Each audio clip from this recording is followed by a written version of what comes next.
Six Flags. This is a company I have a lot of grievances with. In their over 60-year history, this company has faced a lot of turmoil, suffering from debt, bankruptcy, their marriage falling apart, the whole shebang. For a while, I was under the apprehension that Six Flags, they were turning things around. I mean, we all remember the Cedar Fair merger, right? When Six Flags combined with their biggest competitor back in 2024 to make one large $8 billion mega chain with a collective portfolio of 27 parks spread out across North America. Originally, I thought this was going to be a good thing. I wanted something to happen with Six Flags. The company has been in shambles for decades, and here we had Cedar Fair coming in, taking a majority share in the company. I thought finally, things were going to change. Six Flags at long last can be a valuable product. But so far, that hasn't been the case. All we've seen from the new Six Flags Corporation has been ride closures, park closures, disorganization at the corporate level. Seriously, Six Flags, what is going on? What is the root cause of all these problems? How long is it going to take until you finally get back to a stable level? Because honestly, this is all getting pretty exhausting. I don't like being at a point where I wake up one day, I find out that, oh, Six Flags is closing another fan-favorite attraction, and they're giving no notice about it. No, that's terrible. Why would you even consider doing anything like that? So today I'm just gonna take a step back and focus on the current state of Six Flags. Do I think the company, they are moving in a negative direction, or do the ends justify the means? Is all of this sacrifice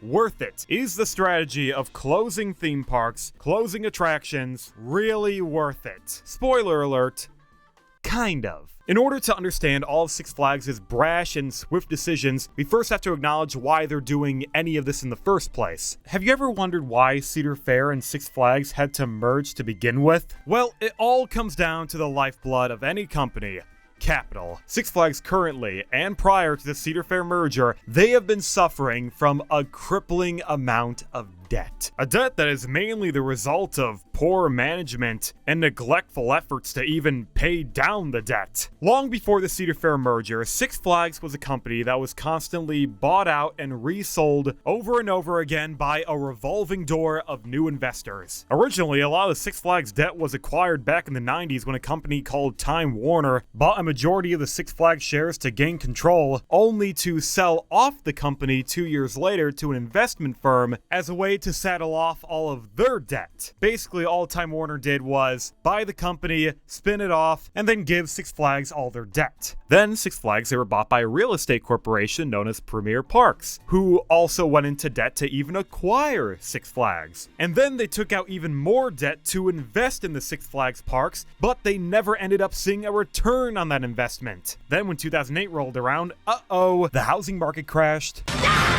They couldn't pay off the interest, and they had to forfeit a lot of their debts, so they filed for Chapter 11 bankruptcy, later reorganizing the company and pulling in a lot of new investors. So in the span of roughly 20 years, Six Flags, they got bought out time and time again, they went through bankruptcy, had to reorganize the entire company, and all they had to show for their struggles was $2.5 billion in debt. Oh, they have been through a lot, haven't they? Too bad it was only going to get worse because 2020 rolled around, all their parks shut down, and then when they finally reopened, their attendance was still declining because they refused to invest in their properties for some reason.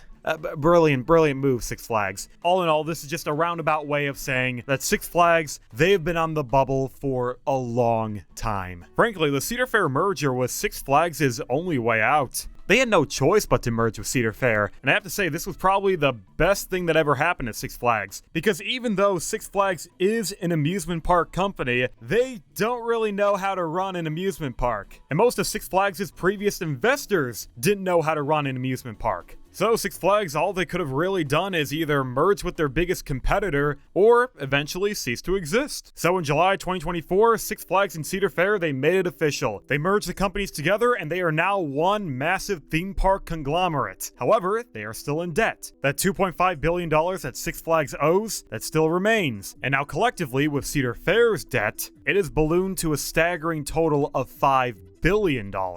Jesus, COVID was Not a good time for either company, was it? That $5 billion that the company owes is what is holding Six Flags back. And they really can't do anything until they downsize that debt. Because the new Six Flags Corporation, they stick to their old strategy of accumulating debt without any intention on paying it off and just paying off the interest, then the company, they're just going to continue to spiral. And then sooner rather than later, they're going to have to downsize, pull back on investments, and eventually go bankrupt again. This is why Six Flags has to take so many abrupt cost-cutting measures. They need to make a change now or it's going to affect them in the long run. And unfortunately, I don't see this stopping anytime soon. You know how we had a coaster purge last year that resulted in the loss of the tallest roller coaster in the world and the third tallest coaster in the world? Well, that's not going to be enough.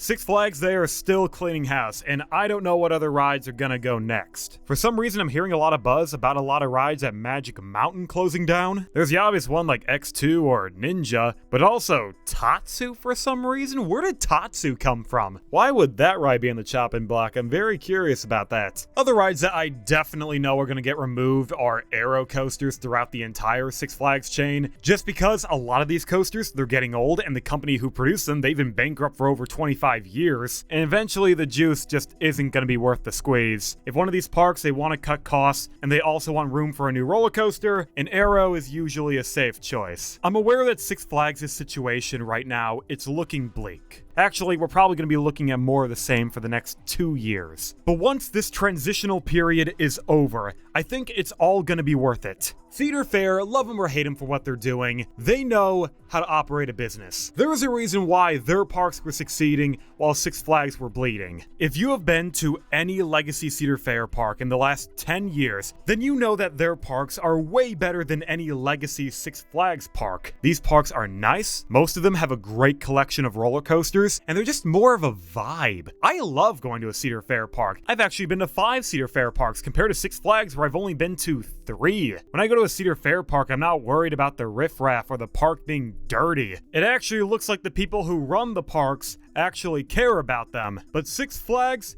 Ha! No. The only reason why I would ever visit a Six Flags park is because of the roller coasters, and the roller coasters alone. I'm never visiting for the ambiance. I honestly hate being inside a Six Flags park. They're ugly, they're nasty, they're not the cleanest. If we use my home park, Six Flags Great America, as a case study, then you'll see what I'm talking about. Almost every single building at Great America is old and dilapidated, with paint peeling over the sides. The pathways throughout the entire park is nothing more than a blacktop that has cracks and chips scattered about. Nothing about it is aesthetically pleasing to look at. And neither is the landscaping they do in this park. Most of the landscaping at Great America is next to nothing. I see flower beds that are covered head to toe in weeds, pathways that are littered with dry, dead leaves. Seriously, does Great America not own a leaf blower? Hire some landscapers, blow away all the dead foliage. This is just unacceptable. These inadequacies are things I never see at a Cedar Fair park. When I go to Cedar Point, it's nice. Every flower bed is newly planted. There's no garbage on the ground or helicopters that have landed everywhere. No, it looks like Cedar Point, they got a daily landscaping crew that cleans up periodically. Great America, it's not like that. Neither is Magic Mountain. And these are the top Six Flags parks. They're supposed to be the creme de la creme of the Six Flags Corporation, and appearance-wise, they look like trash. The thing Cedar Fair has to do the most with the legacy Six Flags parks is fixing the aesthetics. I want these parks to look nice. I want to actually walk through these properties and enjoy myself, as opposed to now where I go to my home park for maybe 3 to 4 hours and then I dip because I